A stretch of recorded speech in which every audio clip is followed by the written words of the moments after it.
4th, 2020, Planning Board to order. Adequate notice has been given in accordance with the Sunshine Laws. Notice was published on December 12th, 2019 in the local source, which happens to be local source in Star Ledger, which happens to be the official newspaper of the Township of Springfield for 2020, and posted in the Annex Building on December 13th, 2019. Let's have a salute to the flag, please. I pledge Allegiance to the flag of the United States of America and to the republic for which it stands, one nation, under God, indivisible, with liberty and justice for all. Okay. Good evening, everyone. Welcome. We have a roll call. Sure. Committeeman Rich Huber, Present. Mr. David Barnett, Here. Mr. Andrew Schwartz, Present. Mr. Jerry Fernandez. Here. Ms. Sylviane Grzybowski is absent. Mr. Aaron Loffer. Here. Mr. Brian Brendel. Here. Ms. Marissa Ruggiero. Here. Mr. Scott Wishna. Here. Vice Chair Kessel. Here. And Chairman Tiger. Here. We have a quorum. Perfect. Okay. Who do we see outside? Anyone? Yeah, they're coming. They're coming? That's the other applicant. Let's show that up. Okay. The first thing, everyone had an opportunity to review the February minutes 2020. Yes. Anyone have any concerns or any questions? Nope. Okay, seeing none, can I have a motion to approve the February 2020 minutes? So moved. Second. All in favor? Aye. Anyone opposed? Anyone abstain? Nope, motion passes. Perfect. I got you. Okay, don't know where Glenn is. Well, The next one is resolution for application. We had the Federal Credit Union here, application 15-2, 2019S. This was preliminary and final site plan, bulk variances. Everyone had a chance to review it. I just want to call out to make sure that the resolution has, make sure it's added or amended or a little more clear that there's no, that they worked with the bid on the sign. Yes. Correct? Okay, so we'll make sure that that's added to the resolution or called out a little bit more clear. Any questions or concerns?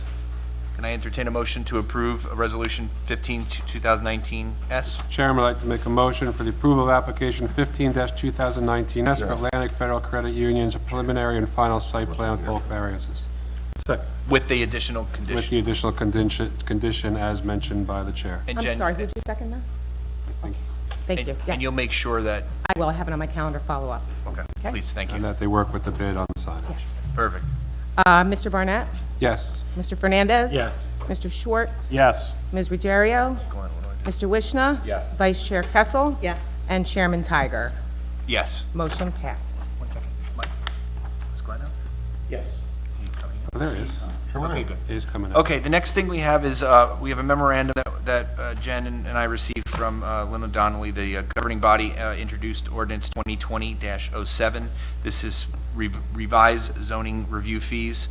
With times have changed, things have gone up in order to keep more in line with things. Everyone received a copy of it. I'm happy to pass it out if anyone hasn't seen it, but I think everyone has. I think that I'm going to instruct our council or planning board secretary to send a letter to the governing body letting know that we reviewed it, we find it consistent, and that we have no concerns with it. Is anyone opposed to that? Nope. Can I have a quick voice vote? All in favor? Aye. Anyone opposed? Anyone abstain?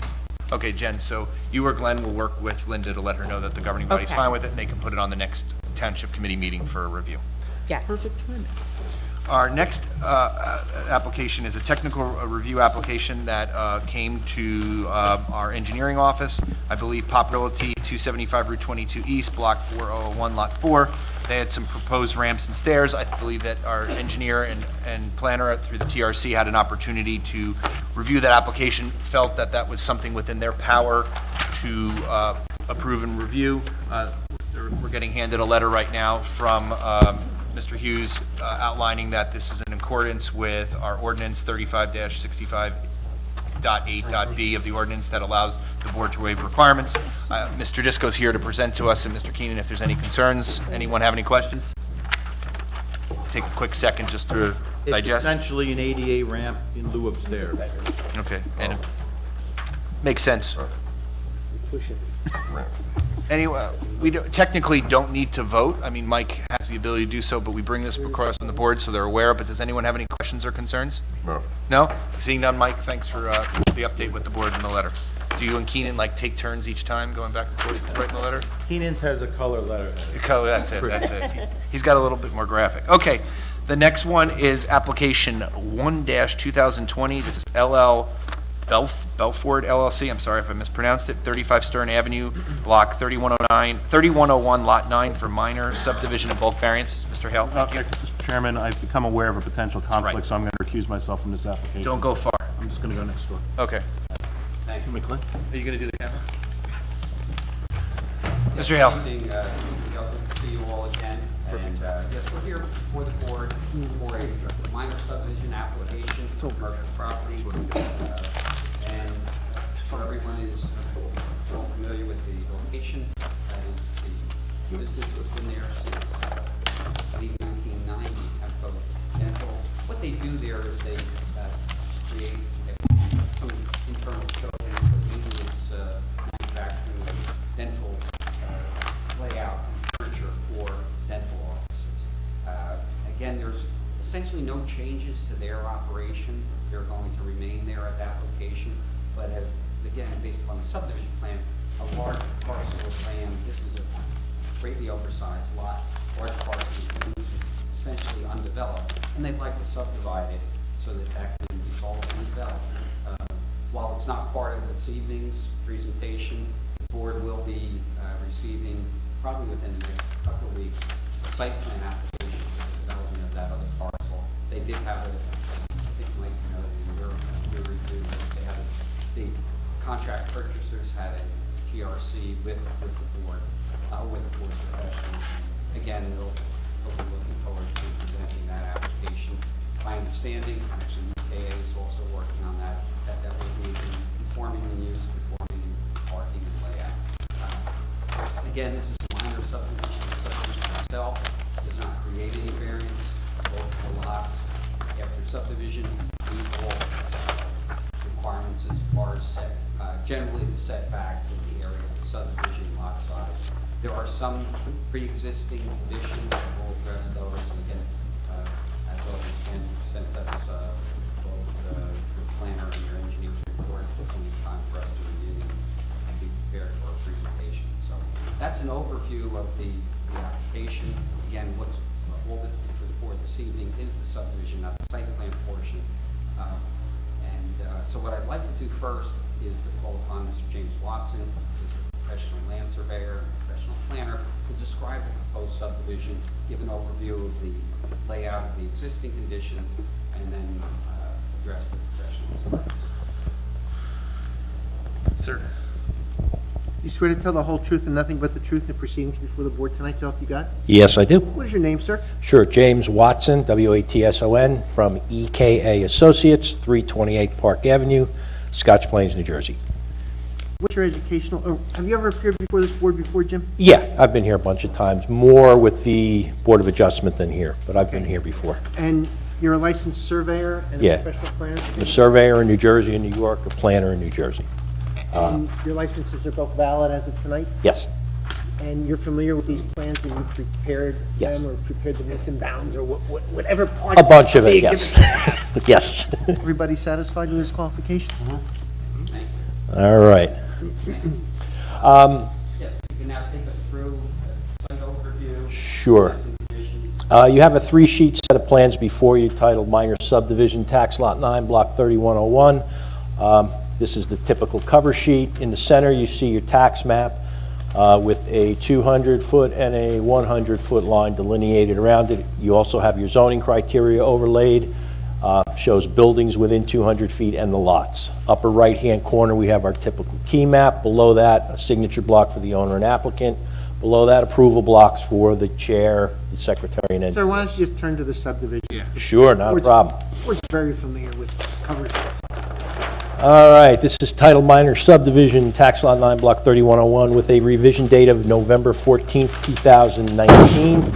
What we're proposing to do right now, this is one lot. We're proposing to cut off the southwesterly 140 feet, create a new lot for a new tenant that's going to build a building and a parking lot. They've been to the TRC meetings, like Mr. Hale just said.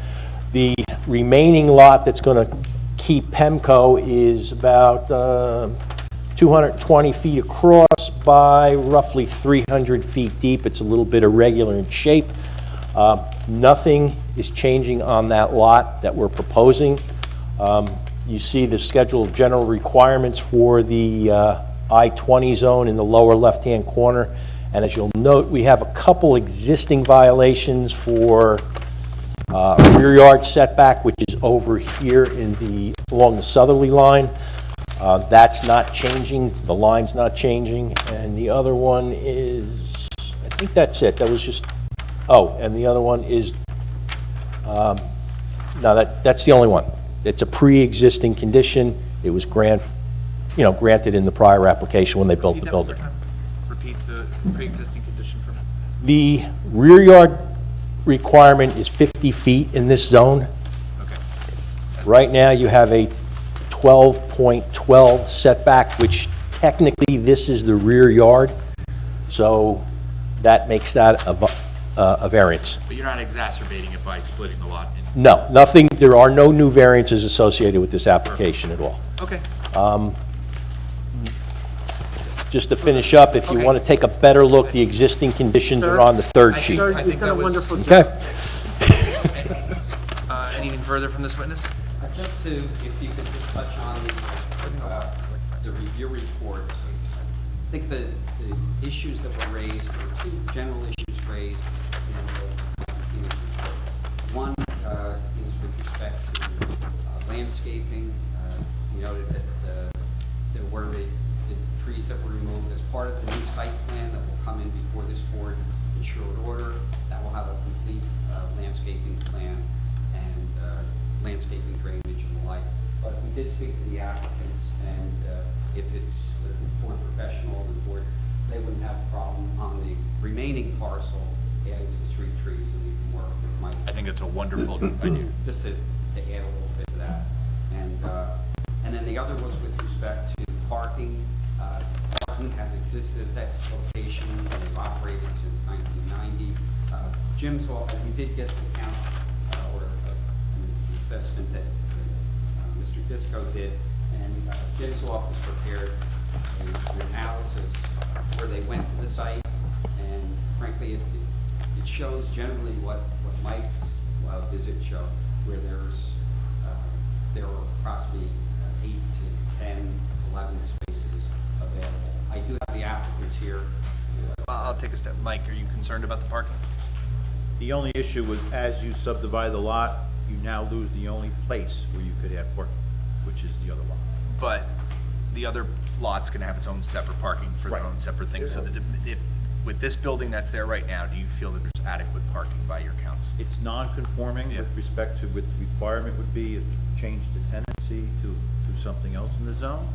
I'm comfortable, based upon what Mr. Hale is saying and what I've noticed, that based upon the existing employee levels of the operation, it's acceptable function. So then if the applicant probably condition upon approval is if the tenancy of the building changes in the future, they know that they need to seek approval for parking at that point. Correct. That wouldn't be a problem. Board have any concerns with that? I think it's pretty straightforward. Okay. Anything with the letters else? I think that was pretty much it, Mike, in yours. No, I think again, it was mainly parking and landscaping. So everything else you agree? We have no problem. not at all. Okay. Anything, board, have any questions with the witness? No? You have anything further? We have nothing further. If there's any members of the public that wish to speak on this application, please come forward. It's application 1-2020S. Any signage proposed? Only with the new building. Only with the new building, so the new building would come before. That's fine. So for whoever's representing the new applicant, they should know They're here. before submitting, they should be working with the bid on any signage and so forth, even though it's not it's an industrial versus whatever, we want it to be somewhat, not out of character. Okay, seeing none, I'm going to close this portion to the public. Do you have anything further to say? Did you get county planning board approval? Did you apply to the county yet? Yes. Did you get it? I don't know if we received it yet. All right, you'll provide, it'll be subject to, Condition. okay, Steve? Any board have any questions? I think it's straightforward. They're drawing a line through. They're going to build a nice building. Hope that it's a good tenant, and they have nice pictures, but it's not before us right now. Next time. Next time. Next time. Okay, seeing none, can I entertain a motion to approve application 1-2020 with the condition of additional trees on the property? If there's any parking problems, any tenancy change, they're going to have to come back before us if dentist or whatever the manufacturing place goes through, that they have county planning board approval, All the standards. and all the You're standard gonna stuff. perfect it by deed, right, Steve? Yes. Okay. Minor subdivision by deed. That's fine. Anything further from the board? Can I entertain that motion? Marissa? Yeah, sure. That's good. Okay. Anyone want to second that? Okay, Brendel, second. Roll call. I don't remember everything. Okay, Ms. Ruggiero? Yes. Yeah, sure. Mr. Brendel? Committeeman Huber? Yes. Mr. Barnett? Yes. Mr. Fernandez? Yes. Mr. Laufer? Yes. Mr. Wishna? Yes. Vice Chair Kessel? Yes. And Chair Yes. Smith. Okay, motion Thank you. carries. Very much. Have a great night. We'll submit that subdivision to you. Yes. If you send it through to Jen, I'll come in on a Friday and sign it. For the big show. No, no, just follow the Mike? word. Okay. I'll come up. Okay. Hey, Jen, do you have a copy of their letters, of Disco's letters for this? Do you have a copy of Mr. Disco, Mike Disco's letter? Gomes, yeah, I'm just going to say. It's not that I don't. It's just that- Okay. I want to just put on the record that Andrew signed it. No, you You don't need to? don't need to. Okay, Jen? Okay. We're going to get ready with the next application. The next application is application 11-2015S, which is Morris and Central LLC, 259-279 Morris Avenue, 7-19 Caldwell Place, and 14-28 Center Street, which is blocks 706 and lots 1007. This is hopefully for final site plan and redevelopment plan. What's this one about? What? No. You don't have to fix your tie, it's late at night. Oh, it's a bow tie. I like it's a bow tie. I'm only joking. People watching from home, they're expecting it. No, you're good. Okay, so you were before us 2 months ago. I think there, Sure. you guys, we could share the letters. You were here before us 2 months ago. There was a few issues with some setback. I believe some of this stuff got resolved with the engineer. So if you could kind of give us an overview with our folks and tell us what you've done, what you've been, so we can move forward. Sure. Let's start pictures up here. I'll start with. Is your engineer here? Good evening, my name's Elnor Webster. I'm an attorney with the law firm of Inglesino Webster, Wichita, and Taylor. And I apologize, Commissioner Huber, I did not wear the bow tie tonight. I should have worn it, I apologize, That's okay. but try to get back here, maybe next month for memorialization. I don't want to see you anymore. There's another application. Hopefully. Yeah, you'll ask. Mr. Chairman, we have had a great couple of months since the last time we've seen you. We've met on a number of occasions with your professionals, both your planner and your engineer, and I think we've worked through just about all the issues. The planner has issued, I think, a very clean letter with respect to the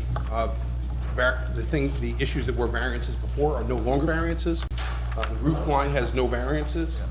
We'll show you some pictures that you haven't seen, and I guess we'll mark them since I'm going to show them to you. And I have some issues that Mr. Disco has raised in a short letter. And again, we're working hard to get it down. We've gone from 22 items in this first letter down to 6, so almost there. we're excited. I think only 3 or 4 of them need really any introduction, any conversation. And I have Mr. Steiger here tonight to do that. I guess I'd like to start just to get the hard stuff out of the way with the issues that Mr. Disco raised in his letter, because the planner doesn't really raise any issues. He says it's a clean application. So I'm gonna start by addressing Mr. Disco's letter, and I'm gonna ask Mr. Steiger to come in and be sworn in and go through Mr. Disco's letter with me for the board, and then we can board can ask whatever questions it has of Mr. Knoll, Mr. Musial, I'm sorry, with respect to roof line.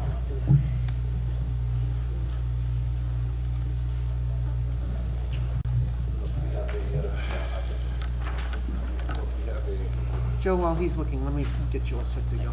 Jeffrey. Do you swear to tell the whole truth and nothing but the truth to proceed before the board tonight, so help you God? She'll be. What is your name, sir? Joseph Steiger, S-T-A-I-G-A-R. Tiger or Steiger? No, it's just- And would you please tell the board what your professional background is? Bachelor of Science, Master of Science in Civil Engineering, New Jersey Institute of Technology. Also been an adjunct professor in traffic engineering and civil engineering at NJIT. I hold a professional engineer's license in the state of New Jersey, as well as other states in the Northeast, professional planner's license as well. I've appeared before this board as a professional engineer on numerous occasions. We hired you once. Okay, I think you don't have to, I think the board. Hold on, I want to do a couple other things with him. You did, I would. Your licenses are valid as of tonight? Yes, they are. Now, are you familiar with the plans that are before the board? Yes, I am. All right, and it's as if you had drafted them, you know them, you've gone through all the details, these are now, Yes, I was one of the professionals, a traffic engineer, worked on the plans with the previous applicant. all right, so you've had a chance though to review them beyond just traffic now, Mr. Yes, Steiger, as based well on as- all of your credentials, as you Yes, as well as layout, preparation of layout, yes. stormwater and the like, and you'll be testifying for that as directed by council tonight during the process. Correct. I think that's fine. Any questions, concerns? We've hired him from a traffic engineer standpoint. Well, wait, let's not get that on. Yeah. We fired you, didn't Yeah. we? You're no longer, do you do any work for Springfield right now, Jim? No, not at all. Okay. That's, okay, good point. There are We've- no conflicts. There's no conflicts, no conflicts. Anyone, any Been there, questions? done that. I'll cease. Any questions with anyone? I think it's fine. I have no problems. Marissa, you good with it? Sure? Yeah, sure? Okay, go ahead, thank you. The first comment is on the site plan issues, item 1 of February 28, 2020, Mr. Disco's letter. The first issue is contribution to the tree fund should be considered. We will make a contribution to the tree fund for whatever amount of trees that we are deficient in our application. So whatever you had on the prior application, Correct. that would be like the baseline? Correct. There were 25 in the 2015 transcript. Okay, so then for the record, 25, whatever the calculation you come up with is part of that, if the board's comfortable. Mr. Steiger, I'm going to ask you to jump in. I'm sorry, I'm also qualifying Mr. Steiger as a professional planner in New Jersey. That was what I wanted to do. So I don't know if you want to qualify him as a professional planner as well. Well, he said he had his license, he's testified as a planner before in general traffic items, and he certainly has received variances. I don't remember whether, was it from this board or from the zoning? It was this board. I think it was too. But throughout Union County and throughout the state of New Jersey, also as a professional planner, I testified. His hair's gray, he's been around for a while, I agree. Go ahead. Lots of luck, Joe. Thank you. Yeah. That doesn't go well for us. Yeah, no kidding. Andrew's been here way long time.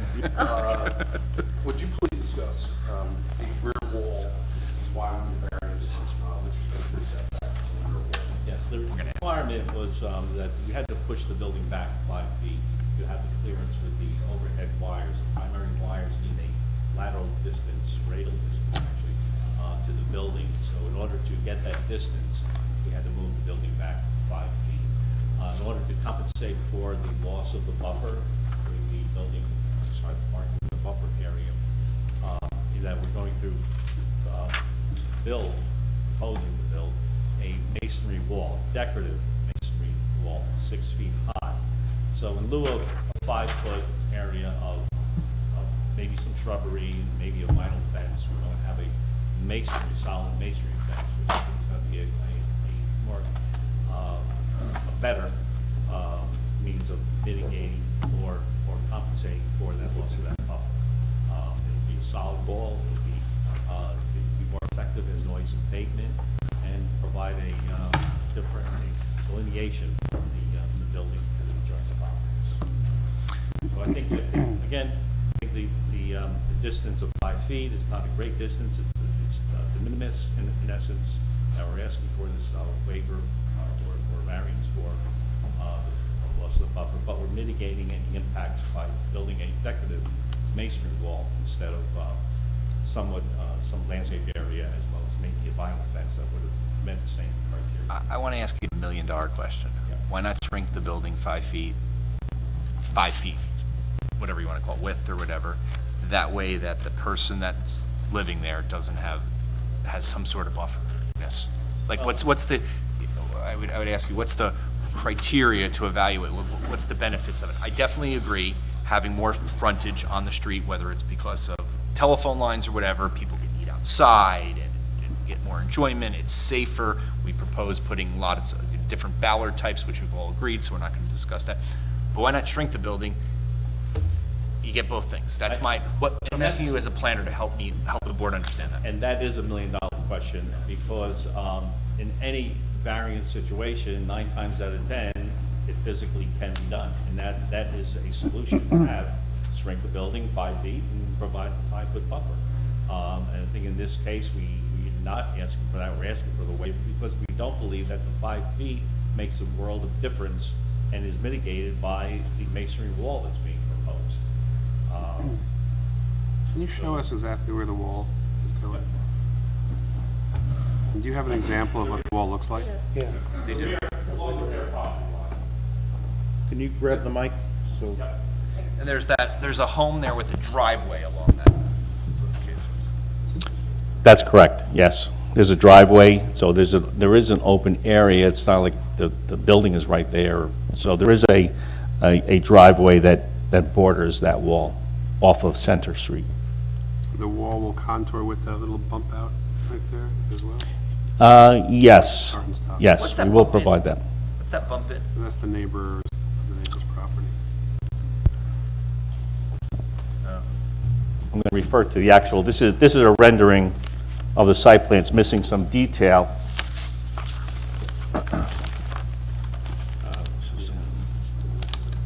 Oh, really?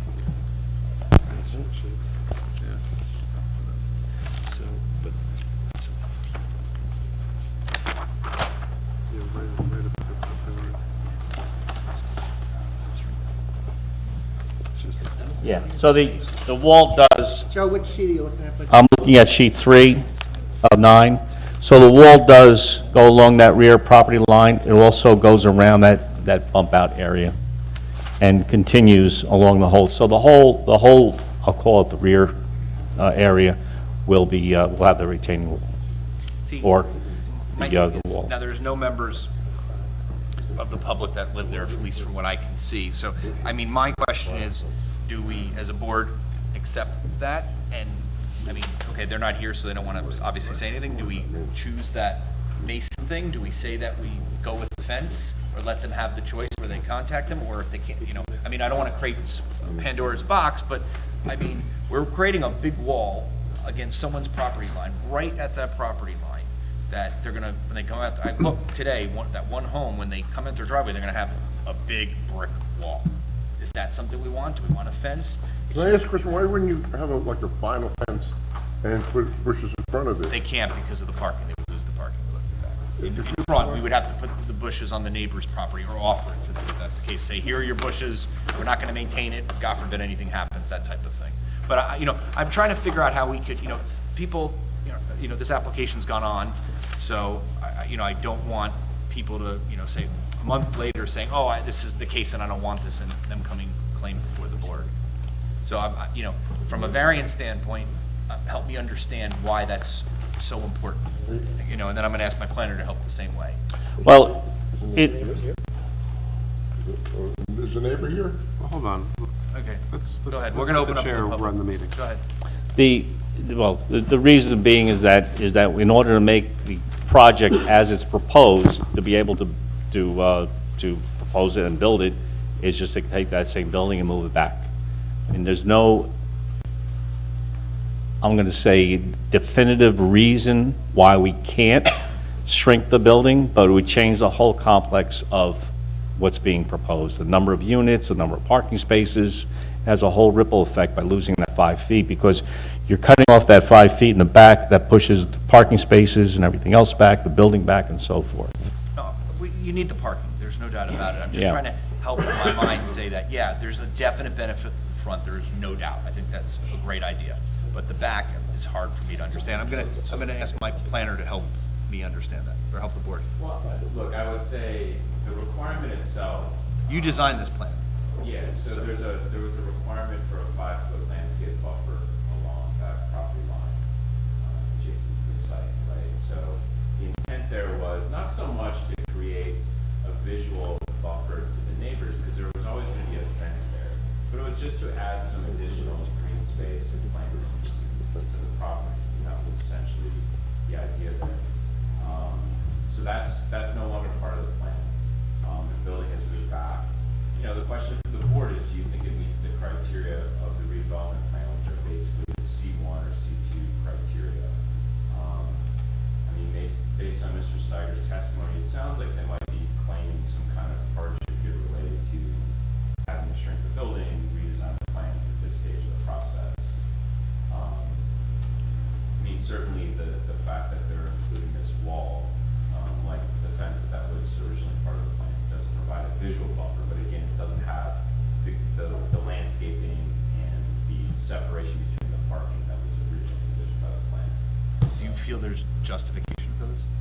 Well, I haven't heard convincing testimony that it meets squarely one of the two criteria of the development plan, and I think we can have some further discussion, but I would like to know if it's essentially a C1 or a C2 justification. And before they answer that, should it be a fence or should it be this mason wall? I'm trying to think of what, the neighbors aren't here, or maybe they are, but to me, I'm trying to help come up with the right thing, because if we approve this, they're gonna be stuck with, what?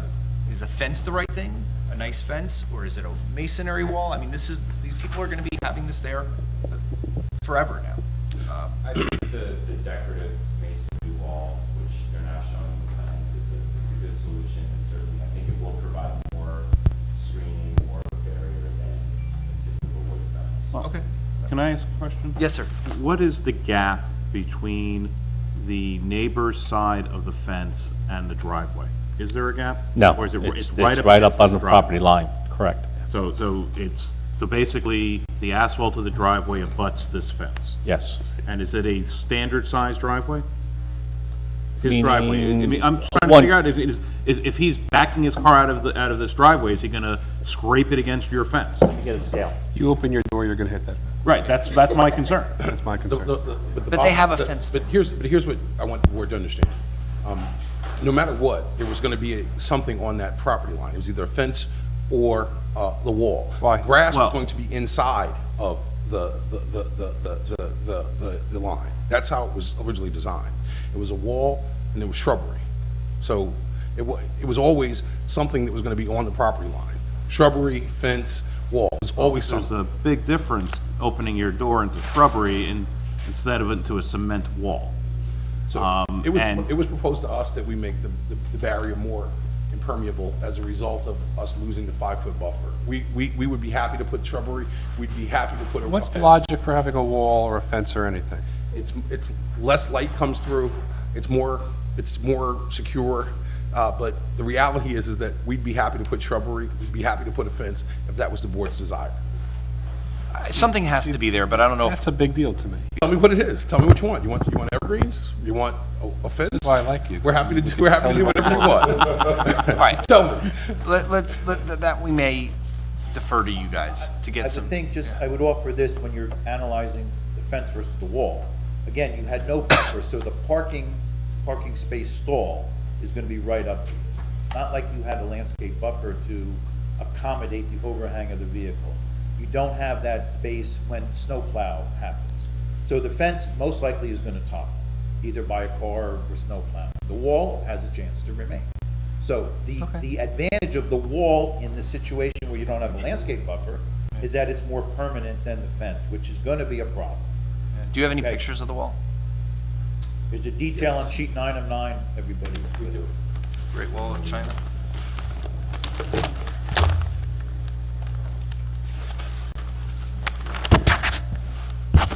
So, you both feel that this is, as our professionals, the right outcome at least? Wall versus fence, you're telling the board that you think a wall is the best thing? The wall has some permanency. The fence, Could knock down by it's someone? gonna get knocked over. It's just, a bumper's gonna hit it. It's gonna be in disrepair. It's gonna be a battle constantly. How do we fix that? Can I clarify something? If, obviously, because of the overhanging wires, the building is coming 5 feet back off of Morris. That's what's causing this problem, correct? So if we didn't have the problem in the front, the building and everything would be 5 feet further away from this property line. It would be, And then even, but would the fence then still be on the property line? So there was gonna be something on the property line abutting the driveway regardless? Correct. Okay, so that was part of the original plan as Mr. Webster and... before you had landscaping. and- Right, okay, but something was gonna be there regardless. That was part of the approved plan years ago. You could have moved the fence inboard of the planters, a So, buffer.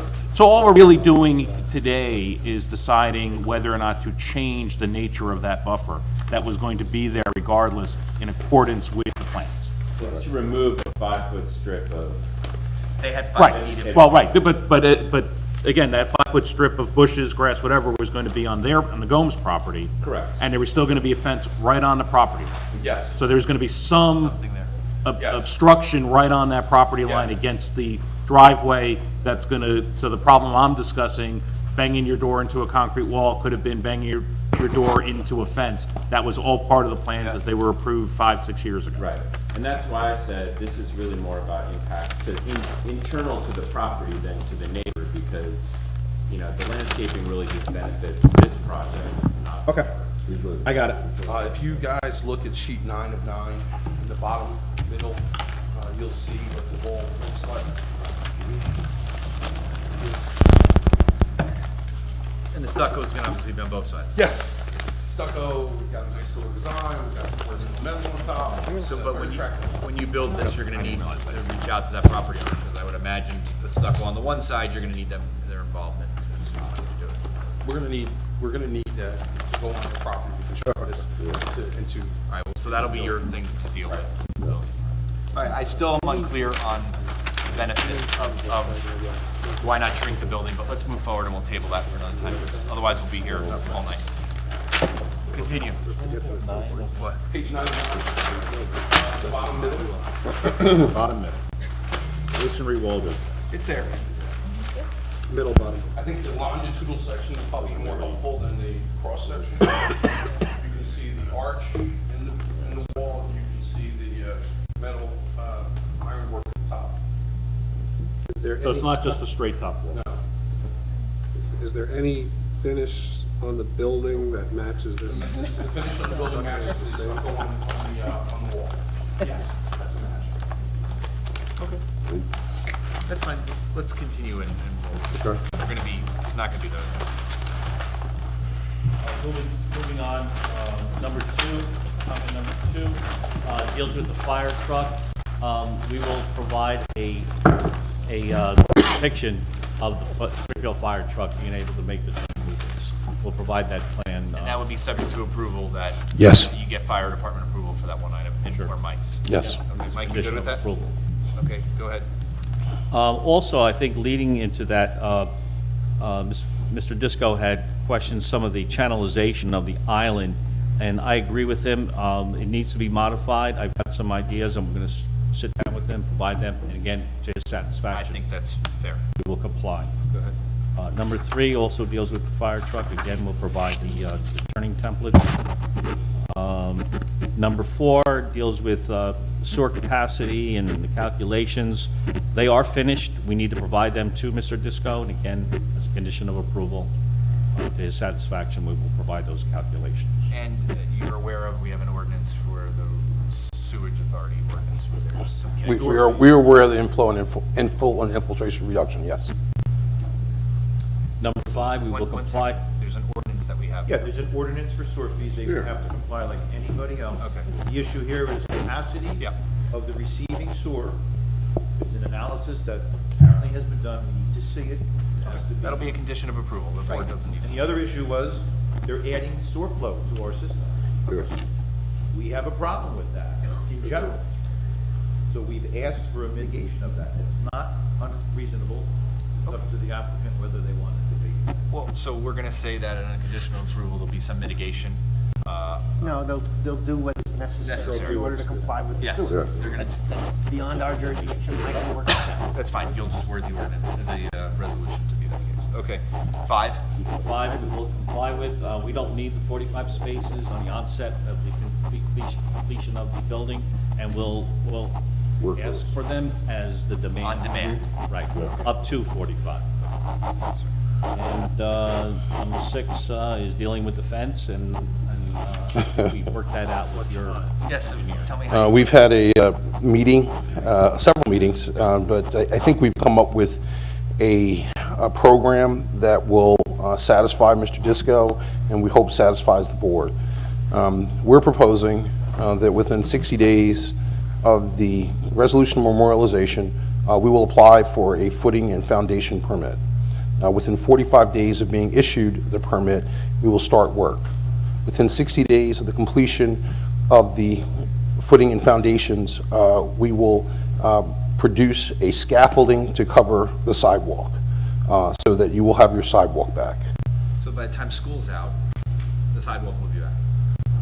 Probably by the time school's back in, Yeah. the sidewalk will be back. To me, I've made very mention with our subcommittee since over a year now that that is unacceptable. I mean, I know that Mr. Disco has written letters to you guys, the police chief, the police, not chief, Sergeant, or Captain Rachel has written as well information that it is not acceptable. I think it's still continuing to be an unsafe condition that, you know, I was there myself. Well, it can't be an unsafe condition now, because it wasn't an unsafe condition when you issued the permit. It's been an unsafe condition forever.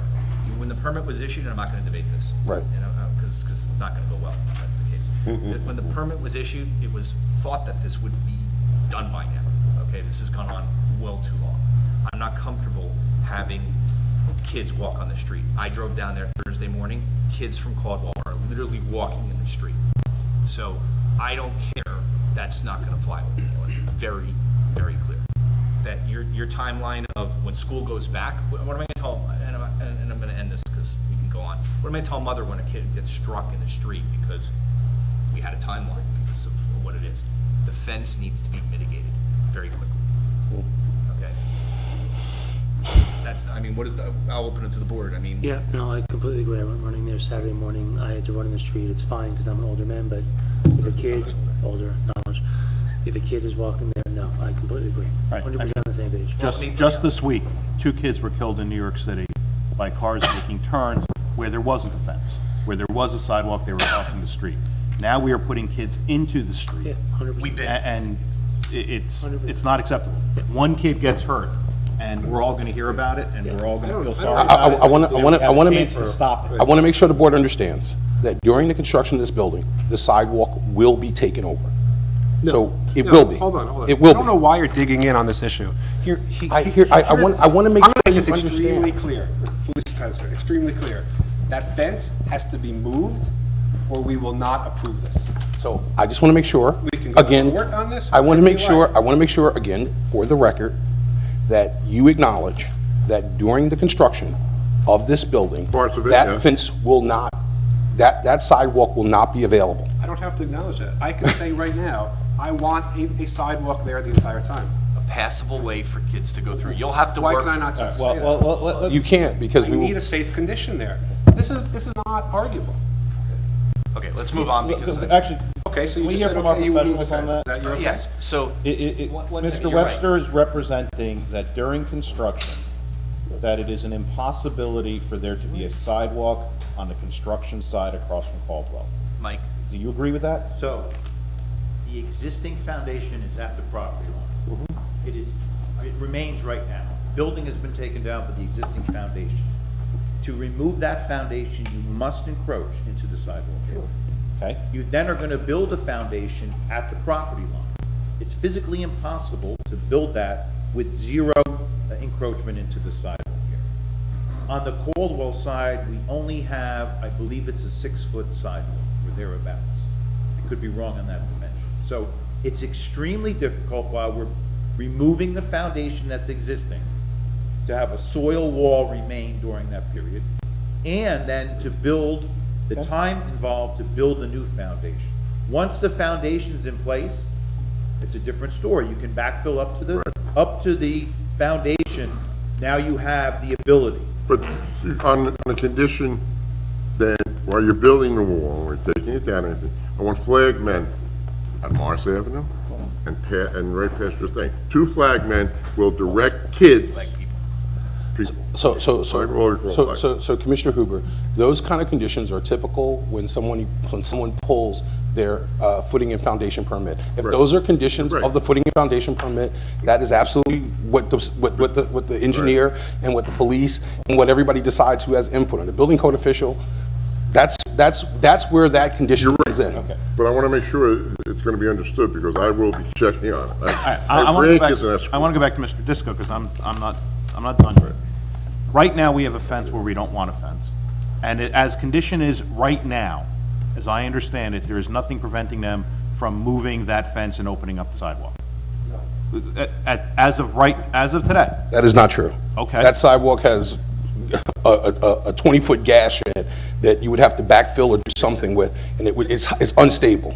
That's good. And- Then you have to fix it. There were utility. We presented a letter to this board, to Mr. Disco, not to this board, actually, outside of this board process, to Mr. Disco, saying that we have some substantial concerns about the safety of trying to have children walk on that sidewalk. I don't know, here's the thing, something. Mike just started to provide Go ahead, some Mike. information. Let Mike go. So right now, you have a curb, which is hidden, a sidewalk. In that existing sidewalk, the developer / applicant has had to disconnect utility services, sanitary sewer, and I believe water is coming if water isn't complete yet. It is not complete yet. As a result of that, where those happen, there's excavations. Okay. However, the applicant certainly could backfill those and protect against that. That is true. They currently, right now, if you were walking the sidewalk, you would fall into a hole where this utility connection excavation happened. If it is backfilled, Mr. Disco, can it be done so that it is safe for pedestrians on that sidewalk? Yes, you can backfill the sidewalk, whether it's with temporary materials or more permanent materials, in a temporary fashion. Yes. With your understanding of their projected timeline for construction, particularly in that area of the foundation, if, as a condition here, assuming we could properly do it, within our regulations and ordinances, require them to do this backfill and open up that sidewalk through the end of the school year, what would that do to the timeline? It would slow it down. And I may as well go all the way. Between the end of June and the beginning of September, would they be able to accomplish the work? No. I think it's too short of a time frame. No. I'm just trying to get all the facts on the table. It's a worthy question. I don't see this as outright. But I just want all the facts on the table. Safe condition, and right now it's not a safe. Well, we have a permit from your town saying it is a safe condition. You know, I don't care. I really do not care about that. That's from an employee who does not work here anymore, and you've been holding that up. I could care less about that piece of paper. All right, Well, we're gonna Mr. debate. Barnett, the problem is, if it's a physical impossibility, we can complain about it all we want, we can put our foot down about it all we want, but if it's a physical impossibility that they cannot construct the building and keep the sidewalk open, then we need to figure out another option. Okay, here's my quote for the local source. If we can put a person on the moon, they can certainly make this a safe condition for our kids.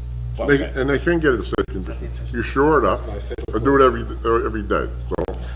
But I guess my question They is. shore it up, wait a minute, and then whatever qualifications means, as I said, somebody's at Morris Avenue and somebody's on the other half, crossing the kids, doing whatever they have to do. So the kids, while the kids are going to school, coming home, and that. All right, so here's what I'm going to leave it as chair. I think the fence, until this has gone on for a long period of time, I believe, and this is going to be my suggestion to the board, that fence needs to be taken down now, backfilled. When you start construction, you'll work out a plan with our construction office and so forth, and figure out. Obviously, you've said that the fence can't remain because it would be unsafe because you have to put the footing in. You have to come up with some sort of pedestrian traffic way to make it work from a standpoint. How much time does that buy us, though? If they backfill it now and open up the sidewalk until they're ready to start the construction in that area? 60 days, maybe. Okay, but that's 60 more days of safe conditions. But this is 5 stories of construction. It's not just the time of the foundation. Yes, it is. The whole time. No, that's not, Michael explained it to you, but that's not accurate for for how they're intending to do it. What we've agreed to do is build a scaffolding. Once the footings and foundations, and we have enough of a building, we will put a scaffolding in, like you see in Manhattan, where you can walk underneath during construction. The whole building skin will be going up. Yes, but that takes a while. And that's the point I'm getting at. We're not talking about just the time frame between when school's out and when school's. Right. You're gonna have problems in multiple school years. Right. Right, but okay, but there's a solution Right. that comes in stages. And the question I was trying to figure out is there a way to deal with it now? And if all we're buying is 60 days by doing it, the solution may be that we need to have people, whether it's from the builder or the township, making sure that on either side of that absent sidewalk, somebody's there to make sure the kids aren't trying to cross. Because there is a sidewalk on the other side of the street they can use. Yeah. Okay, let's move on, because we'll have to, this is an issue that we have to address. The sidewalk and the size of the building has to be addressed. Let's just move on to the other stuff. We have nothing else. You have nothing else. Let's get back to this topic of the fence. You were, so, to be clear, you were saying you will not move that fence. No way, no how. It has to go, you have a plan that you told us that this will be an unsafe condition for how many months from now? You will continue to have an unsafe condition for how many months? So I'm gonna stop. Knowing. I'm gonna stop, and I'm gonna say it's not an unsafe condition.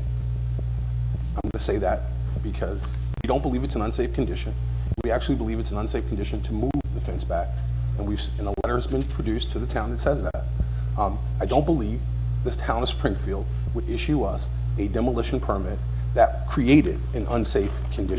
He shouldn't have issued it by himself. He should have came in front of the township committee or this All right, board. let's go to different. So Let's, interrupt, Mike. Go into the mic. During the building demolition, this was I think, a smart thing to do and a proper thing to do. More than just a fence, an open fence, the wall created a barrier. The building did fall into the roadway. Yes. The barrier worked. The barrier got destroyed in so much, I mean, the fence would have really gotten destroyed. But the building is gone. It's been like this for a year when we had 2 days of building demo and some cleanup. The issue is, I don't know what the timing is, obviously. We could have had this fence moved the day after July 12th, back, okay, with some minor sidewalk.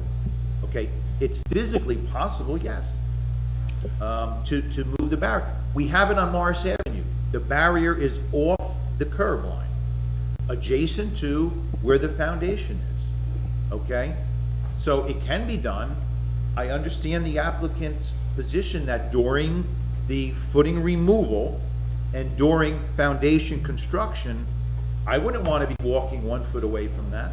So it's legitimate to say that there's going to be a period of time. The foundation construction is going to be a slow process. They could probably comment maybe on the timing of that to wrap around all 3 streets. But I mean, if they're pouring concrete, it's going to be slow. There's forming of that, there's steel, there's all sorts of things. If there's another technique that they're using, it's still going to be a slow process. But what I'm hearing is that they're planning to start that process within 60 days. I want to address the chairman's position, because it's not going to be years. We've put some dates in to give us finality. That's what we've attempted to do here tonight. We work with your professionals, with your counsel, with your engineer, to give you some finality. And we've also agreed that if we don't do it, or the construction doesn't start, the town can do it, and they can back charge us our escrows. We've talked to them about these things. So there's a lot of different ways to slay this dragon. Can you run through their timeline one more time for me? Sure. Yeah. So Glenn can have it, 'cause- guys, this is important. We've said that from 60 days of a resolution of memorialization, we will apply for a footing and foundation permit within 60 days. Within 45 days of being issued the permit. Let's just go through this. Let's say the resolution is adopted April 2nd, which is our potential next meeting. We have one, but And Glenn Mr. needs a Chairman, it's common on a building such as this that you would apply for a footing foundation permit separately from all the other stuff. Yeah, so- Because it's a major aspect of the job, and it can be done in isolation to the rest of the work. I agree. I think that's the right way. You could do it separately. Why 60 days? Why can't it be applied for right now? I mean, assuming. Well, we don't have site plan approval. Well, I get it, but assuming the board acts favorably tonight, Well, but. We can't okay, file, you can't file anything. No, you can't file anything, but if There are you. gonna be conditions. you can but- file it, but you don't release it. But Mr. Webster. Let's if go we- slow. If we assume you're gonna get approval and memorialization on April 2nd, Correct. why aren't you in a position, knowing what's coming, to make that application on April 3rd? Because on April X day, 3rd, 4th, 5th, Ms. Law will publish it. 45 days after that, I will have unappealable approvals. That's when the bank will give me money. So I will not be able to do that for 60 days. I just built in the date. That's the bottom line. But I'm still, I know I am right. I do this every day. now I'm at 90 days. That's of the an bottom unsafe line. We fence. can't do it that way. As of now, we're at 90 days of an unsafe fence. So we've already said. I wish you Go would on. stop saying that. You're hurting yourself and us. No, I so- wish you would stop saying that. So let me run this. So we're at mid-May before you're gonna apply for, No, you're on June 1st. you're on June 1st. You're on June 1st. So then you told And it's gonna take a week, how long is it gonna take to grant the approval? until school's out. That fence needs to be fixed now until after school's out, 'cause we're not gonna Obviously, gonna start. be a major review by the building department. Everybody there is part-time. It's a big project. Yeah, so, Okay. but having said that, School will be out before they start. 2 to 4 weeks of a review. Yeah, If, so- if it comes in clean, it's only gonna go through the code official, who's the building, the subcode as well. If the foundation is clean, meaning he looks at it and it's straightforward and he has no issues with it, it's repeatable around the whole building. But So- they're not, So backing it out, the earliest that they're gonna be in a position to start working on those footings is June 30th. That's a fair estimate, isn't it?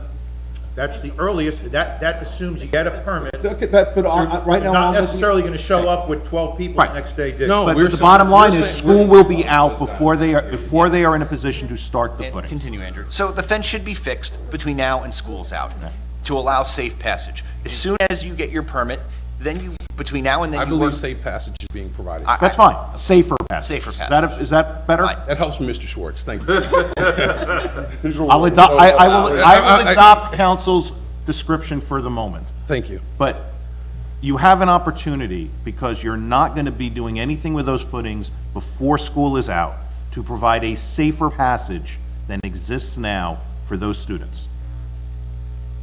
And I would recommend, and I would personally have Mr. Disco reach out to the business administrator, that if you time it right, that hopefully you can get started right on July 1. So that way it's 2 less months of school being out. I understand that and Mr. Disco agrees with you, that it's going to be through the next part of the school year. But, starting July 1, and I'm sure the building department can work with that as long as it's submitted, to be able to then start July 1, so that, it's 2 months of the year where there's no school and less traffic. You're gonna have September, October, November, which we already know, Mr. Disco has explained to the board, which we get. You'll have to come up with some sort of reasonableness, whether it's, a school crossing guard or something along the line there. I'm sure Mr. Disco will work with the police department and the building code official to create a safer. Okay, so the safer thing is, so then what's the issue with, since we've already agreed you're not starting until July 1? I think we've already agreed, just with the pure timing of this. So what's the issue with immediately doing what Mr. Disco says, fix the under of the sidewalk, move the fence, or whatever you have to do, so that way the children have safer passage between March 3rd, 4th, 5th, through the end of July, end of June. And you never know, I'm hoping you don't get delayed, but if you get delayed, it's just more time that they have it with. I would hope that you can get started on July 1. I'm gonna make sure that the building department's aware that we want, as long as it's submitted, permits issued, so you can get started when school gets out. So that would be my question for the applicant. That's all. I've talked to my client. Okay, that's fine, let's continue. Anything else? Did you have anything else? I don't have anything else. Why don't we take 5 minutes? Let's take a 5-minute recess. I think we gotta get back to that wall. Okay, thank you. We'll take a 5-minute recess. Hey, I gotta go home, celebrate, see you. Okay, no, you're staying on for this one. Oh, man, right away he throws me out. See that, Mercy? And you wanna be, you don't care. I'm a witness. What?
I should have taken a couple more science classes in college. Yes, that's all it is.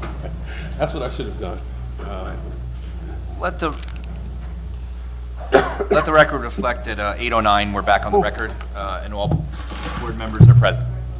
Counselor? So the way it's been explained to me, and I I can explain it to you the best I can. If you need better explanation, we have to bring somebody else up. During this period of time, we will be taking approximately 1,500 loads of debris out of the site.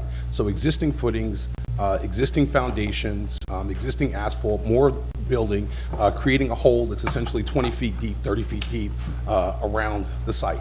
And therefore, my client doesn't believe that having kids a foot or two away makes any sense. So they're not going to be able to do what you want them to do on the timeline that you're asking them to do. It's going to be, if you don't want to do it now and you start in July, then it's just going to be 90 days more, 120 days more on the back end. And they don't think that makes sense. Mr. Disco? Am I hearing that they're gonna take the existing foundation now? They're going to start, yes. What's been stopping them? I mean, they don't need. Wait, let's stay with, this is hard enough. Go ahead, Mike. Let's go, let Mike. Mike finish up to make sure. If we remove existing foundation now, without any possibility of putting new foundation in for 3-4 months, then that has to be protected. The reason the foundations are there now, because they were smart enough not to take them out, because now we would undermine sidewalks, Morris Avenue, curbing, storm sewers, Caldwell Place, and Center Street. That's why the foundations remain. It was the smartest thing to do, knock the building down, keep the foundations until just prior to when you are building footings. That's been how it's been communicated to me. So I'm hearing now that we're gonna take the foundations out. That's fine, but you would have to protect that. The word sheeting came up, or some sort of barrier. Sure. So they can do that, but then the wood wall in the road is not protecting the undermining of the sidewalk, the curbing, the road, and all the other things I just said. So we would need to certainly see, and the building department's gonna ask for it, how do you protect those municipal and state government-owned properties? So that's a new element here. What do you recommend? We're paying you big bucks. What do you recommend? Poor guy. Way to put the spotlight on. No, I mean, is this something that you? You know what, I understand what you're saying about the kids. It's been this way for a year, 6 months, a year, whatever it is. If they start doing it right now, and they shore it up,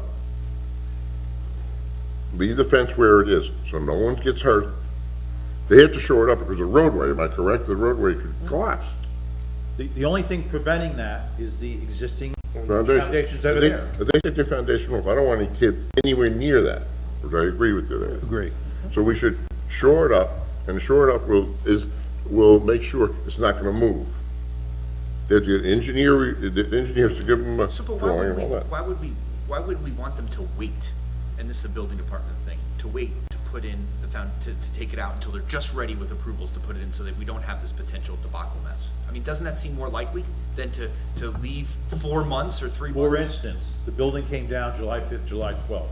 Yes. If you, the next week or two, took out the foundations, we would have lost part of the road by this time. Yes. The DOT probably would have shut the lane down. So then it doesn't make sense for them to start because we don't know when they're gonna eventually get their permits. What if the bank financing takes a little bit longer? What if, the foundation plan isn't good and it's gotta go back and forth and then it's longer? We know that we have 1,500 trucks of debris to take out. We know that's going to take a couple of months. We know it's 3-4 months. It's going to be scheduled accordingly. The point that we're trying to get back to is that this is a very active construction site for a really big building. And 6 feet is not a lot of space. I understand the fence is ugly. I understand you believe it could be safer, but I have to implore you to understand the size and scope of the construction that's about to happen here. It's a big building. David, shouldn't be so big. So what do we do? Oh, no, What do we do to further protect the children as they are entering and leaving Caldwell if we do not have access to the sidewalk on the other side that we're not already doing? Whether it's the building owners, the property owners, or the township?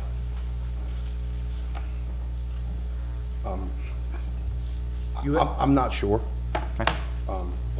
if there are things that are reasonable, be happy to talk to the town, talk to the business administrator, talk to the construction code official, talk to the police chief, talk to the town engineer, and be very cooperative. Well, I mean, it would seem that a simple solution during arrival and departure from school would be to have extra crossing guards in place.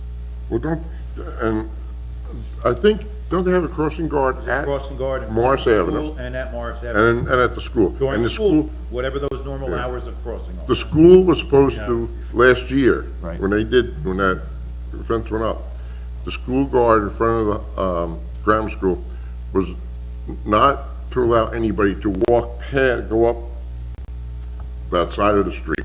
Okay. And that's what they were instructed. And I know there is still somebody at Morris Avenue, right? Is there still somebody at Morris and Crossing guard Crowell? at Morris Avenue. Morris and Crowell, that we have a crossing guard also. So, I mean, we have people there to protect the kids. Not the Center Street side.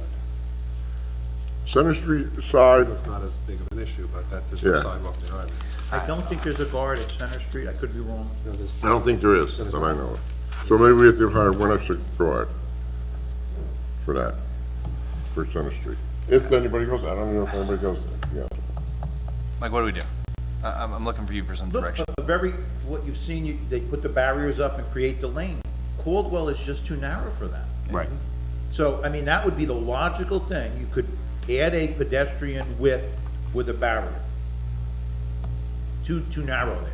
Right now, if you constrain Caldwell's cartway width, somebody be coming around the corner, you'd be having accidents left and right. That's not increasing safety. Yeah, let's not make it worse. No.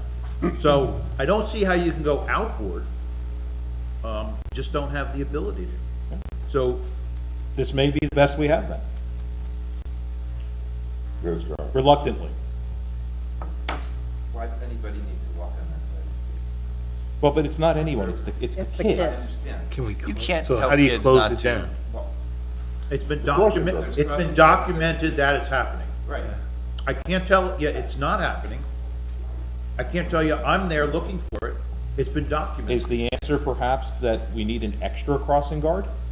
Maybe one set of, maybe we don't have enough crossing guards because there's a lot of kids there. There's only so many that you can stop at a time. I don't know, I'm just brainstorming. All right. I don't even know. It seems like, see, here's my thing. If we move past this fence thing, we add a crossing guard or something like that, what assurance do we have that you're going to tomorrow start moving this stuff out of the property? Because you keep on, this keeps on going on and on for years. Try to give you finality by putting some dates on that you have. But those are the that you have dates, some control but you're over. saying that you're taking stuff, trucking out tomorrow. You don't need this, right? I never said tomorrow. You said you got 1,500. I said we have 1,500 loads of debris to remove. And when is that going to start? I didn't ask. You want me to ask now? Yeah, I think that's important, because if it's not going to start until after school starts, then we're back at the thing where we might as well have 4 months of safety. You know, I think Right, David? we may have to reach out to the chief. We did. know, They did. What was his, Well, meet Sergeant Rachel, who's traffic. Right. And Mr. Westover, who traffic too. right, Went out to the site. I mean, it's not like it's a vacuum. They obviously are looking at the site periodically. what was their thing about an extra guard or anything? I mean, that comes from them. What did they write? I mean, What was the Well, substance of the? it was more observation. Yeah. Gates been open a lot. The fence was not tied in, the buildings were accessible. The rear fence at the rear of the property that nobody can see was open. So there was accessibility opportunity there. That's on them, it shouldn't be happening. Okay, well, we have a fence ordinance. They observed that kids were there. They talked to crossing guards who said they saw kids. There's no visibility into the site from the two streets, okay? So if, God forbid, something happened, there's no visibility to see it.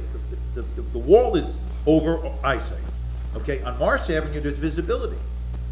So, you know, if you're there, you could see what danger lurked or whatever. Okay, so summary, the police chief, the The police signs are department. upside down, the pedestrian route signs, okay, for instance, so, I mean, The signs is the fence is stockade and should be a see-through. That's pretty much our fence ordinance, correct? yes. Okay, so that's something that would absolutely have to be changed, because if a kid was in there, got stuck in there, or even one of your construction folks got hurt in there, we would not be able to know. I think We're gonna spend so much. going forward, Yeah. just saying, I'm jumping ahead now. During construction, what the applicant has indicated is foundation is in, and they start building the wall up to the first story level. And then you could then build something, protection, just like you see in the city. We got Yeah. it. We got Not 5 stories up before that happens, but enough that they can anchor to the building, which Is I believe required. has been represented to me almost like the first story. At that point, you could then guard, build it from I mean, Rich could talk more about it than me. You can guard then anybody who's walking under there. So when would From, that? from so- that point going forward, I think you have a livable, solvable thing that we could adjust to. Okay, so as that's, you said, assuming you start July 1st, when is what the condition that Mike's gonna just outline to be the case? What did we say inside? I forgot. I don't know if we had a timeline on when, We said once the foundation was in, Mike. yes, once it was we Said in. within 60 days, the sidewalk would be covered by Yeah. scaffold. So, but how long is the foundation gonna take to go in? Assuming you're starting July 1st, which is a great time. We think it'll take 4 or 5 months without any extraordinary conditions. Mike, is that fair? To complete all foundation? Yeah. It's the slowest part of the thing. Is there anything That's if you don't hit water, that's if nothing crazy happens. Obviously, he'll know about it. There's all kinds of underground streams. Is there any way to speed that up? Well, I mean, is it with the, no, I mean, from a standpoint of making sure the construction department works with it to speed that up. I don't think we're gonna have a problem with the construction department, I really don't. I don't think the construction department is gonna be holding them. Okay, so if you start, what did you say, 4 or 5 months? Barring any unforeseen. Okay, so 5 months is July, August, September, October, November. So by November 30th. By the end of the year. By the end of the year. So end of the year. So we could, I think that's, if, I'm comfortable if Mike we'll have to get there's gonna have to be another traffic safety person added. That's just no ifs, ands, or buts. But I think I'm comfortable, and I hope the board agrees with me, that if Mike tells us that there's no way in heck that between July 1st and the end of the year, December 31st, that we can make a condition safer, as we've called, then so be it.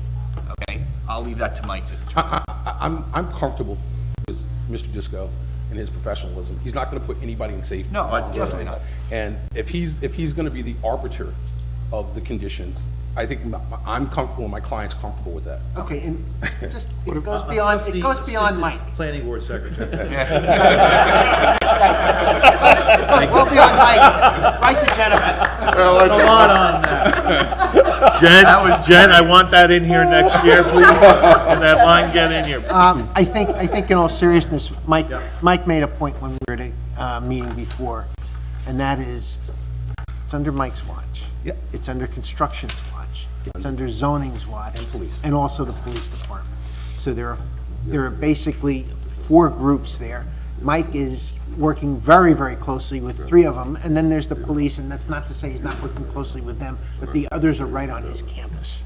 So then I'm gonna leave it as this, that the board agrees with me, is this, I think the board would like between now, very soon, that stockade fence needs to be replaced with a see-through fence to protect the safety through July 1st.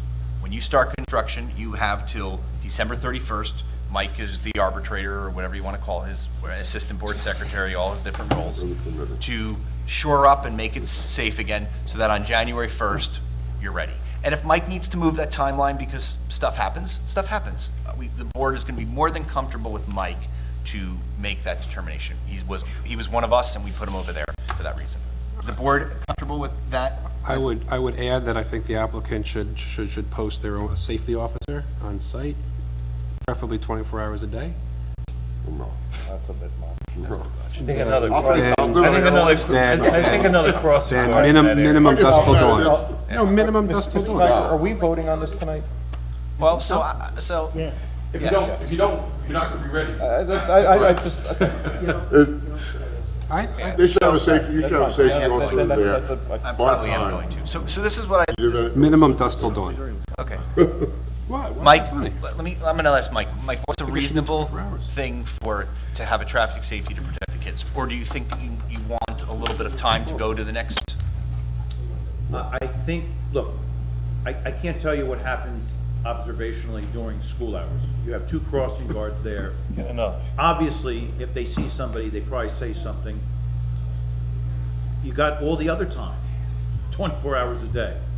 That's why I think we should have a site safety officer. I don't know how you legislate against all of that. Well, Look, I mean, there comes a point when you're talking after hours and you have signs up, the sidewalk is closed, Right. that an adult has got to be responsible for being an adult. Yep. When we have young children who are outside of that group, and that's why we have crossing guards there to begin with. That's the time period that's relevant. yeah.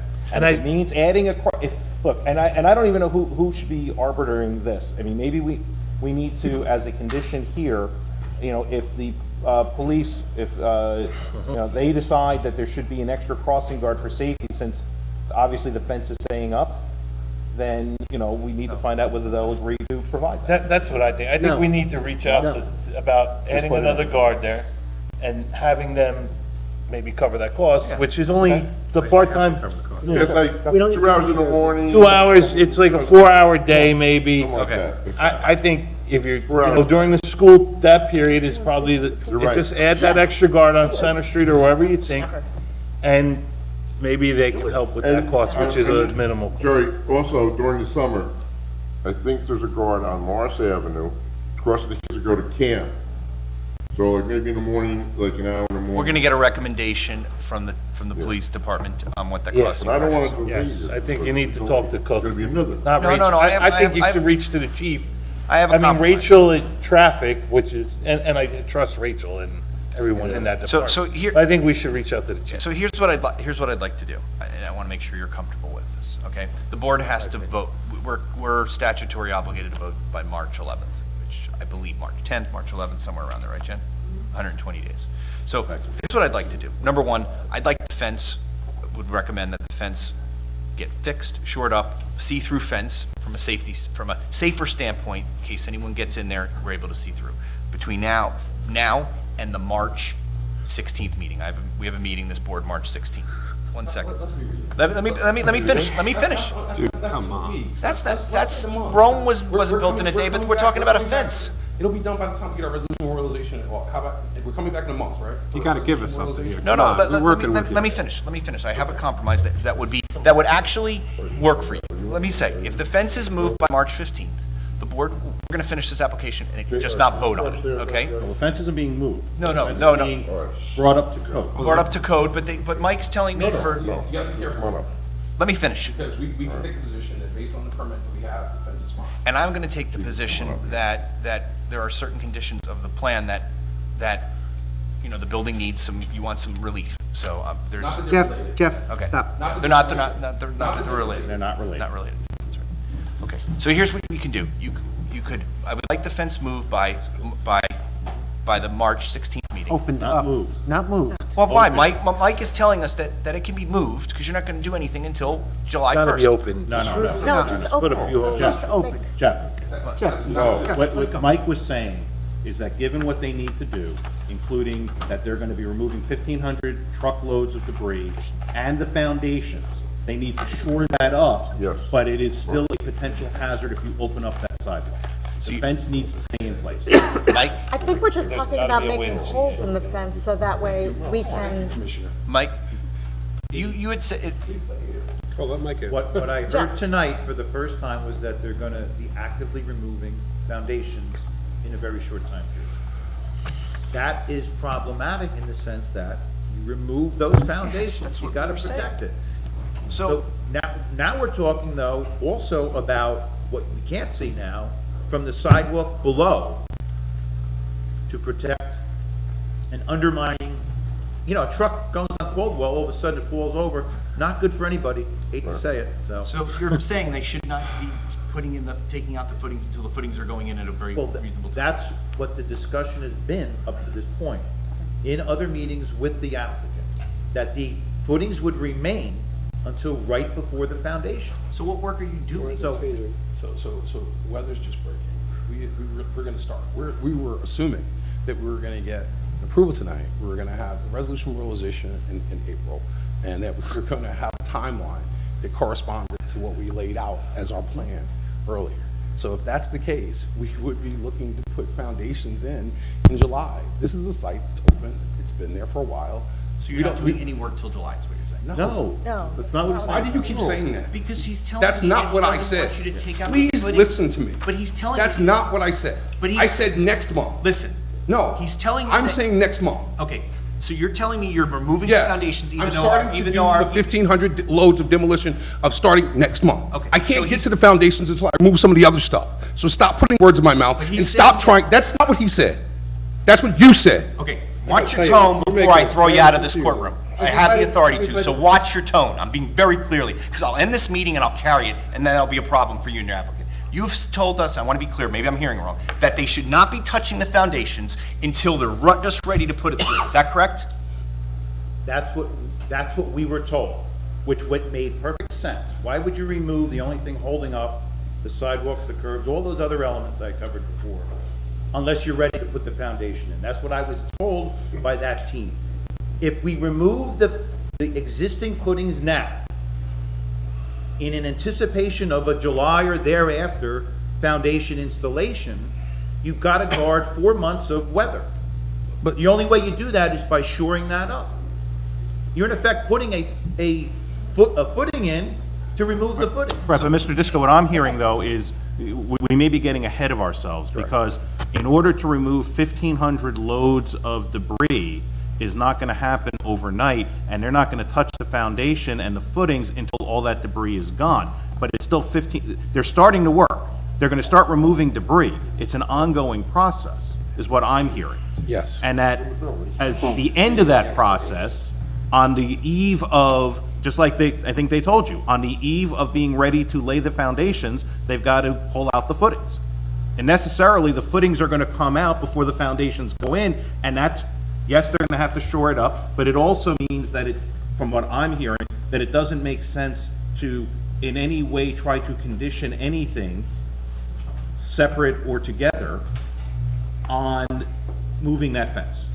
That cutting holes in the fence to clear the visibility issue that the police are interested in, and putting another crossing guard in place to protect the children and keep them on the proper side of the road is the efficient and proper and safer way to do this. That's Yes. what I've heard. That's what I'm saying. What I would just add again, debris removal, one thing. Excavating, one thing. I've never heard the existing footings being removed till tonight in a very short period. It was always right before. However, having said all of that, if they're gonna work on debris removal, which, could have been happening during this time, I would suggest that all come out of the gate on Center Street, which is what they use as the main gate. It just, from an access point, traffic volumes, it makes sense. So, number one, I think that should happen. I think we can all agree on that. It seems to make sense. Yes. Well, I would think we'd want to keep those trucks away from Caldwell School anyway. Exactly, so I don't think we're exiting to Caldwell. Right. No. So we're not endangering or increasing the safety risk because it all comes out the other way, is the way I would foresee this happening. Right. But the cost-benefit analysis, not just talking dollars, but talking safety and timelines and everything else, it doesn't sound like it would make sense to have that fence removed and get the sidewalk back for even a short period of time, because it's gonna immediately have to go back into place, and it's not really gonna be productive. And there are other means to ensure safety. Yeah, I think the difficult thing here is, from July to now, we've lived with this when maybe we didn't need to or shouldn't have. Correct. We're here. Right. It's one thing if we're talking 60 days, and if this was a clean slate and we were talking 60 days and 45 days, I think we'd all be, focused on that. We're a year in on this now. It was up literally several months before the commercial building demolition happened. Still have the 2 residential buildings, by the way, demolished.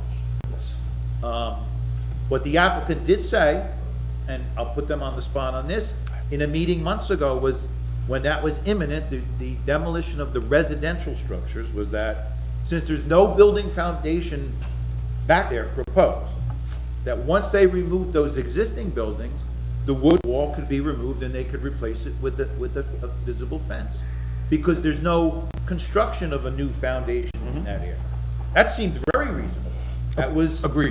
3-4 months ago, maybe.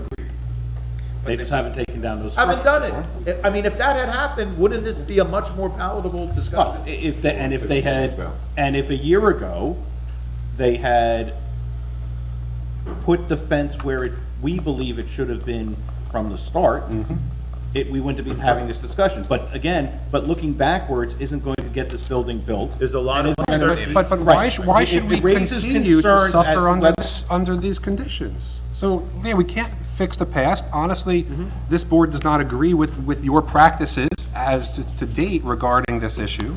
Now you're here in front of us saying we have to live with this condition that we have not been happy with for 6 months or a year for, I don't even know the math anymore. It's 90 days, 120 days, whatever it is. You can shore up that area. You can move the fence. You can put a chain link or put holes in it so we can see, and you can make this board happy and you can end this argument now. Or we can continue for the rest of the evening. Well, no, I'm going to end it. You know, or the chair will end it. But I don't, you can do this stuff for a period of time and make a safer condition here that we don't have to continue disliking. Our police, our fire, our parents, the children don't have to continue disliking. That's an easy call for you to make, I think, and I don't understand why you're digging in so hard on this issue, because you have the ability to change this. Okay, I'm gonna intervene to end this. Counselor, the board is obligated to render a vote tonight. I would suggest it's your call that you give us an extension. I will put with March 16th. Jen, that's the meeting date we have? Yes. March 16th, so it's like a 5-day extension. You try to come up with some resolution with this matter. Do you want me to? Okay, do you want me to, no, before you talk to him? No, before you talk to him. I think the board, I also feel there should be a site safety officer there. Well, we have the chief here now. I mean, we could ask some questions if he wouldn't mind. They would move the fence. let me finish. I don't want to No, go ahead, Mike, In response to your question, Mr. Drew, what was communicated to me months ago was that, in a way to make this more palatable, when the residential structures were demolished, since there would be no new building in those areas, because that's really where the rear parking is that we're talking about, the buffer. Yes. So since there was no buildings there, there's really no need at that point, because there's no building having to go up, no materials are gonna fall down there. In those areas, the wood wall could disappear, and you would reestablish Chain link. a chain link fence type of thing. but that And has, council agreed. They just haven't taken it down yet. but I don't think it was a discussion with council. Well, he just agreed now, I'm agreeing to that. 10 minutes ago, he agreed to that. But these dates keep on moving and Well, of promises course, that are made don't keep on happening. That's why I'm not comfortable Maybe with the your question timeline. is, why can't the applicant take those residential structures down? I heard you're using it for an office. Since they have demo permits Okay. on them, I believe. Yes, we do. Can I just get one thing clarified for, is everyone comfortable, because then they can go, there was one open question, with I think with the barrier, with the fence, the concrete wall. Is the board's comfortable with that to let them know? I don't don't like see it. that we have a choice. Yeah. I don't like it. So is the board good with Glenn and Mr. Disco having some latitude in the resolution to allow if the neighbor approaches and would like to have a fence versus the wall? Because it's- Is that an issue? Because it's. As long as the neighbor chooses. Yes, to it. yes. Wow. Eleanor, But we Counselor, need, but we need to, Counselor, are you comfortable that if the neighbor would rather have a fence versus that wall, you don't care?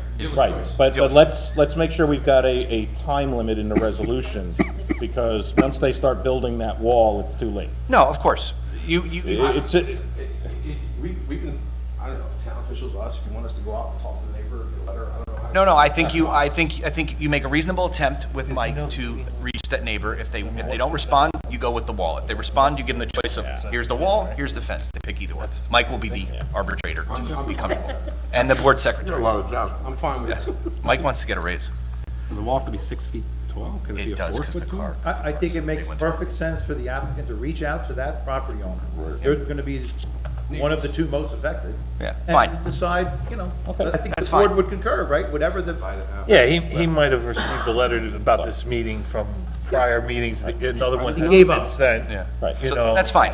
You good with that? Right. Good, so that issue's But passed, so with the there's two issues. understanding that something's going there. Yeah, so there's And if two, he doesn't want to agree, then it's going to be the stone wall. I think that's what, I think he's gonna be a lot happier, and his property value is gonna be substantially increased by what we're putting there and what's there. I think he's over the moon. okay, so either or, we don't care. So there's two issues that are left before the board. The safety of the fence and whether the building should be shrunk 5 feet or not. We still haven't been convinced. So here's what I'd like to do. I'd like to adjourn to, give us a 6-day extension or till the March 16th date, if that would be acceptable. But between now and then, you try to work it out with Mike to come up with something with the fence and so forth. I'd like to hear a little more testimony, concrete, telling us why the 5 foot matters versus not, why you can't shrink the building. And hopefully we will put you first on the application on March 16th. The meeting is at 6:30, though, okay? So if you adjourn, the fence is moving for another couple of weeks, right, until... Well, Kicks everything back. Right. I'll try and get a resolution. Well, but it doesn't, because the idea, Then I the gotta, council's timeline was off of an April 2nd means I memorialization. just, I gotta do the resolution. I'll get the resolution. Yeah, so Yeah. it's I okay. couldn't do it for the 6th. Right. It would but certainly we can do it be- for April 2nd, which is the timeline all Only if you along. promise the It would certainly be a nice gesture if the fence started moving by the 16th. Say, wait a second. The chief came up here I would like to hear from to you. go over, I called him, he was nice enough to come up, he was still in the building, I think that's perfect. and we they asked about another crossing guard. Yeah, Rich, We have to Chief. swear in on... Counselor? Hold on, let's... Counselor, we're going to ask the chief to just give us an overview, but want you present. We have to swear him in? Are you the assistant board chief too, or? Bring him to the podium. Yeah, bring, Chief Cook, would you Chief, mind gotta coming up to the come podium? Front and center, please. You know. What's your qualifications, please? All right, he's going to swear you in. Chief, raise your right hand. Sir, do you swear to tell the whole truth and nothing but the truth that proceeds before the board tonight, so help you God? Always. What is your name, sir? John Cook. And your position with I am Springfield? the chief of police for the township of COOK, Springfield. for the record? Yes, COOK. And you're the chief of police for Springfield? Yes, sir. Okay, I think the board or its professionals may have a question or two on some Okay. safety Kind of issues. just coming in up on this without. And wait a second. And if in fact you don't feel that you can answer it, just say, I'm sorry, Absolutely. all right? You're my chief, so I'm your attorney right now. Okay, very good. Thank you. So I'm going to ask Mike to start with the questioning. Okay. Because Mike and your staff work together on the site, look at the site. So Mike? The issue in a nutshell is we've got the site at Caldwell Morris Center, the Gomes property. We've got the wood barrier around 2 of the 3 sides that are front on streets. There's been a concern raised by me through the engineer's office based upon conversations with various people, including police, crossing guards, and others, that there are kids walking in Caldwell because they don't have a sidewalk inside. So I believe what I'm directed to do is how do we make it safer in the interim, because at some point, we're gonna be building there, and let's lose the sidewalk again. It was discussed that we would be able, at some point, once the foundation's in and the first floor is in, they could probably put a wood scaffolding up to protect, so people could walk under it, a la what you see in New York City or something. But in the interim, how do we get there? How do we make it safe? Is the wood, solid wood pole, if that was more visible, is that helpful? Extra crossing guard. Extra crossing Was guards? discussed. In other words, what can we conceptualize as a way to make it safer? During construction, we're talking about, considering the sidewalk would need to be blocked off? Right now, they're saying, I don't mean to interrupt you, Mike, they're saying the kids are walking in the street there, which I don't. Correct. Your people instructed them not to, the crossing guard, not to let anybody walk Correct. that way. Am I correct? Talk to that guy. Yes. Okay. Now, do we get another crossing guard at the fence, the beginning of the fence? I know you have one on Marsh Avenue, right? You still have one. Correct. And you have one at the school. And if we have to paint another crosswalk right by the fence, so they don't go there and cross them that way. Do you think it would help the kids right there? Personally, I don't think, if there's no need for that sidewalk to be blocked right now, then I don't think it should be. Initially, when it was blocked out to the curb line, someone had just decided to put a crosswalk there. Unauthorized, never got our approval, it was there, it's been removed.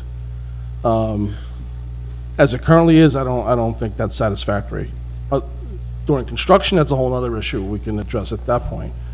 Right now, I'm not happy about the sidewalk being blocked. But what you're saying, for the foundation, they have to take that old foundation out, which is in 60 days, 9 days. July 1st. And then they have to put the foundation up and go up at least one floor before they put a bridge in, they call it a bridge, that people can walk underneath and walk all around and nothing, without anything falling on it. The thing is, to move it back now, it would delay the process.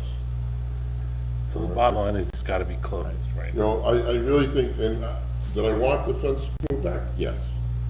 But what's he saying is, he's gonna start moving stuff out, and going out Center Street. Everything's gonna throw into Center Street. Correct. Not Caldwell. Now, somebody brought up Center Street. Do we need, a crossing guard up Center Street? I don't think we ever had one, I don't think. Never has been one there. But there's no sidewalk on that side, on the Have you ever construction had a side. problem? I don't know. Correct. No, we've never really had an issue there. I mean, the sidewalk was used when people were frequenting, say, the bagel shop or whatever, which is no longer there. So, I'm sorry. Council's laughing at us here, calling this ridiculous. Would you like to address us as to why this is ridiculous? Because the chief just said there's no problems there, the chief signed off on the plan. So you're laughing at us and I you're did not sign calling off us on a plan. ridiculous because we're asking our police chief to give us information about this applicant. That's the takeaway you would like to leave with us, Counselor? You can make it about me. Is that the takeaway you would like to leave with us? All right, let's try and be. All right. I gotta try to keep some order. Chief, How can we make it better? Do you need some time to work with Captain Rachel to talk to him to figure out that you can work with Mike and the applicant in the next 2 weeks, because it's 14 days between our next meeting? Yeah, absolutely. We've met with everyone at previous meetings discussing this particular topic. May not have come up, but we have no problem working with everybody to make it work. And the issue is, if we assume the fence on Caldwell needs to stay in place for construction purposes now, how do we make it safer for the kids hearing that they're walking on that side of the road anyway without a sidewalk? So actually, I think there's two directives. One, to see if, with the construction timeline that they come out with debris being moving, if the fence could be moved back to the property line, if they're taking everything out of Caldwell. That's part one. Two, if there's no way in heck that that fence can be moved, other than cutting some holes, which I think they've already agreed to, can you give the board some suggestions with your team on how it could be made safer? For the kids. Okay. During school hours. These are things I think can come back to you with in 2 by weeks. March, unfortunately, I'm gonna ask the applicant for a 5-day plus or minus extension, but do you think that you could deliver a report, or Captain Rachel come? Yeah, absolutely. Okay. Fine. Is that something you're comfortable with to give us? I'd like to cross-examine the witness. I think he wants, I'd like to cross-examine the I would like to wait until he comes back with more information, that way you'll be able to cross-examine the witness. Okay, Mayor. Okay? So I'm going to reserve, you will have every right as the applicant to cross-examine the witness and meet with them in prior. I think everyone's agreed to that, which I would suggest. So, Counselor, I would like your consent to an extension till March 16th. It will not delay the time frame, because we've already agreed that if the board acts favorably, the resolution would be, if the board acts favorably, April 2nd still will be the resolution. I have one.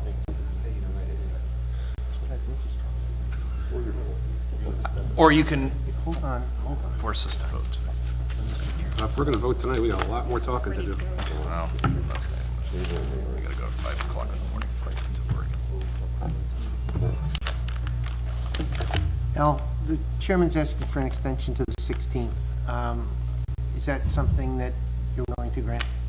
I'm happy to grant the extension, but I don't understand, as I sit here, what the expectations are that will be different between tonight and 2 weeks from now. I think what is going to happen between now and then is at least the chief and some of his people, along with Michael, might be able to come up with some kind of a solution that a couple of the board members were looking at for what to do with that sidewalk and the kids. I think that to me is the crystallization. I'm looking kind of down to my right. Well, because and I think that's where you guys. Mr. Tiger also wanted a further explanation from your experts as to why not shrink the building 5 feet. Which then solves that one part. So those are two things that, I think everything else the board has given to you that we're comfortable with. The two open issues are the shrinking of the building versus the condition, the positive, negative criteria for that, and to work out something where whether the fence gets moved between now and July gets moved, so July 1st you start construction, get all the God bless you, get all the excavation out of Caldwell, and or come up with something that works better from a safer standpoint, we'll use your words. My hopes is that it will be a very brief meeting because we have a very big agenda. But you'll be first. But you will be first, and the meeting will be starting at 6:30 in the PM. Well, I'm not done yet, though, because I have my March exception, and that is that, given the chance of having snow fly, it's probably more significant now in March than any other. So, Al, all I'm asking you is, if in fact a meeting does not take place because of weather conditions, not quorums or anything else, because of weather conditions, you grant the extension to the next regularly scheduled meeting, and it's only because of the baby snowing. I thought you would do that. That was an easy one. Yeah, I hope it doesn't snow. It's gonna be 60 this week. So at this point, I'm not gonna open the matter to Chief Cook. Thank you very much. Sorry we had to put you on the spot. I'll blame Mayor Huber for You you. did reserve your right. If you want to cross-examine next time, that's all right. So with that, I'm gonna take this matter and I'm gonna carry application 11-2015 until, May I say something? Well, hold on. Is there any public here on this application? And are you going to preclude the public from? yes, I want the public to be able to open up on every single witness. So Counselor, you're gonna have, in case there's any public, your planner, your engineer, and your architect, correct? Mr. Steiger, make sure you have two hats on that. Yes. Okay.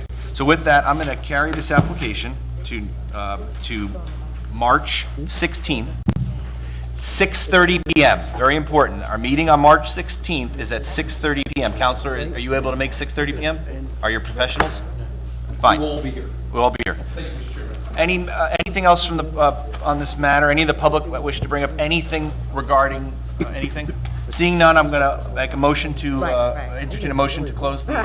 Well, actually, Mr. Chairman, so this application, 11-2015S, it was noticed to the neighbors, I don't know, months and months or years ago. I'm not sure how long it's been. Well,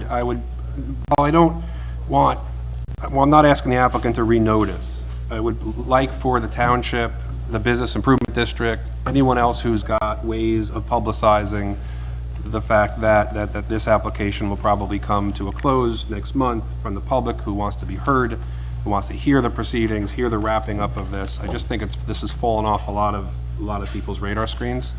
Jen, can you post this like on Facebook or something along the line, how we do other applications and other meetings and so forth? Yes, I can do the website, Facebook, and the TV station. Okay, Perfect, whatever yeah. social media that we normally do. Right, exactly. Okay, I mean, there hasn't been any. Ordinarily do it. Right, exactly. And that way we give everyone a chance, like we normally do, in case they want to come out and see this monumental occasion. So 6:30. Perfect. Thank you very much, Counselor. Thank you, Mr. Chairman. So, motion to adjourn? So moved. I guess I can make it. You good? You sure? Okay, good. All in favor? Aye. Aye, okay, good.